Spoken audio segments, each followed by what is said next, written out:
Why do I love Ash Wednesday so much? The answer is you. You are my Valentine. In a way, we are all each other's Valentine's days this year. What an amazing thing it is. Although it makes absolutely no sense to all the people around us here in San Francisco, you came out in the cold, in the rain, and you came out to realize that our life is passing away. And you came out here because of your faith. Now, there's so many of us have such different backgrounds, different experiences. I mean, we are a pretty motley collection, aren't we, right here, as we're drying out from the earlier rains. But we share in common a sense that Jesus is inviting us into a life-saving miracle. So tonight I want to share three things. I want to share a theological idea, a poem, and a little parable. But if I'm talking too much, I'm going to skip the poem. How well do you think the people in your life understand you? And how does your yearning to be understood change the way that we act? Jesus addresses this very question today.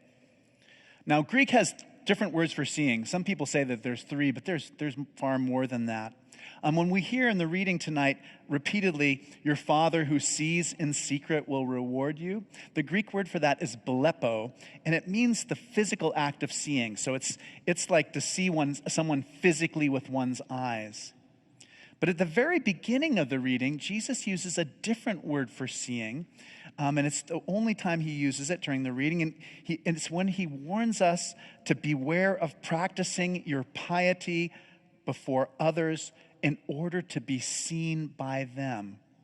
So in this case, the Greek word is theothenai, and it means seeing with the understanding. So in the same way that you might say, I see, I get your point, that's the kind of seeing we're talking about here.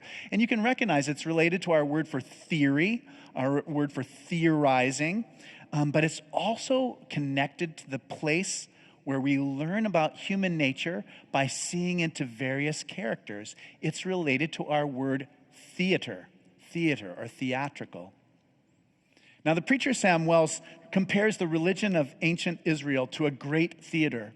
Moses goes up to the peak of Mount Sinai, and he emerges through the curtain of clouds carrying the law. And King Solomon builds a great temple, and it contains a holy of holies, a place where the priest encounters God and then comes out and reveals what he's heard from God. Now, Jesus, when he talks and teaches, he takes for granted this theater. It is the theater of keeping the commandments. It is the theater of thou shalt not. But there is more to faith than just the commandments and avoiding doing the wrong thing. There is another theater beyond that, and that is the theater of holy living. It is the world of thou shalt. It is what we actually do as we live as people of faith. Now, you may be very conscious of this. I am especially conscious of it. There is a danger in this. In Jesus' time and in our own, religion can become a theater of performance or of appearance. For instance, it can be a way of being recognized for good deeds, such as our generosity and giving. Jesus talks about the hypocrite sounding a trumpet before giving to the poor. He warns about praying publicly so that others admire us, or seeking praise through our fasting practices. Now, we all know what this is like, right? We all have a sense for the way that something good that we put on social media can become an effort to look good on social media. So Jesus teaches us that when the religious life becomes a way of impressing others, something important gets lost. And so Jesus, in a brilliant maneuver, redefines the theater.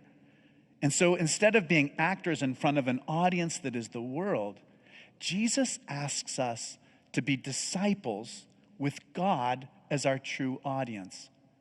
And so that locked room of prayer becomes a kind of theater. It becomes the place where we encounter God, just in the way that Moses did, or the priest in the Holy of Holies. Now, it is so natural, I think, to want to be noticed and respected and admired. It makes every bit of sense in the world to want to be the center of attention. And that is one of our options. We choose our audience. It can be the crowd, or it can be God. If it is God, we receive a different kind of gift.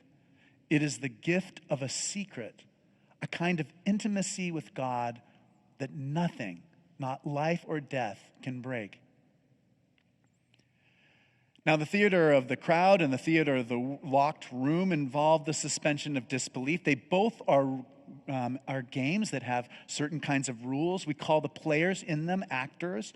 And strangely enough, the Greek word for actor is the same word that Jesus uses frequently in this story. It is the word hypocrite. It means to pretend to be one thing when we really are another. And in this case, there's no way around pretending. Either you pretend to give alms and pray and fast in order to be seen by the theater or the crowd, or you, in a sense, pretend not to give alms, not to pray, not to fast, because God is your real audience. Now, this is all about faith, isn't it? In a sense, Jesus asks us to live as if we are already part of the next world, as if we had already entered the realm of perfect love. And to do this, we have to be a kind of hypocrite. We have to seem as if we fully embrace the world when deep in our hearts we believe in the next. But the extraordinary reward is amazing. The follower of Jesus who can give without letting one's right hand know what the left is doing, that person will have a unique freedom from material things. A Christian who can pray in secret will grow closer to God's way of seeing the world and will be free of the passing illusions of our time. And the person of faith who secretly fasts will soon learn a whole new spiritual landscape. They will realize that we are more than just our bodies. So you're still listening to me, thank you. And so I will share with you the poem that I brought. And it's just excerpts from a poem by Wendell Berry. It's called Manifesto, the Mad Farmers Liberation Front. And it sounds a little bit 1970s-ish, but I think you'll get the reason why I brought it with me today. It goes like this. Love the quick profit, the annual raise, vacation with pay. Want more of everything ready-made. Be afraid to know your neighbors and to die. And then you will have a window in your head. Not even your future will be a mystery anymore. Your mind will be punched in a card and shut away in a little drawer. When they want you to buy something, they will call you. When they want you to die for profit, they will let you know. So, friends, every day, do something that won't compute. Love the Lord. Love the world. Work for nothing. Take all that you have and be poor. Love someone who does not deserve it. Ask the questions that have no answers. Expect the end of the world. Laugh. Laughter is immeasurable. Be joyful, though you have considered all the facts. As soon as the generals and the politicos can predict the motions of your mind, lose it. Leave it as a sign to mark the false trail, the way you didn't go. Be like the fox who makes more tracks than necessary, some in the wrong direction. Practice resurrection. So finally, I have an old Jewish parable that seems so perfect for Ash Wednesday. When God makes each of us and sends us out into the world, we are given a garment to wear and to use. And in one pocket, there is ash to remind us that we are from the earth and that we shall one day return to it. And in the other pocket is a letter from God. And it's addressed to each of us individually in our own way. And it says, even if you were the only soul on the earth, I would have created everything that exists. just for you. Thank you for losing your mind a little with me tonight. Thank you for seeing with understanding, for choosing God in the secret theater of the locked room. Thank you for living as if you are already part of the next world. Thank you for practicing resurrection every day. And thank you for being my Valentine.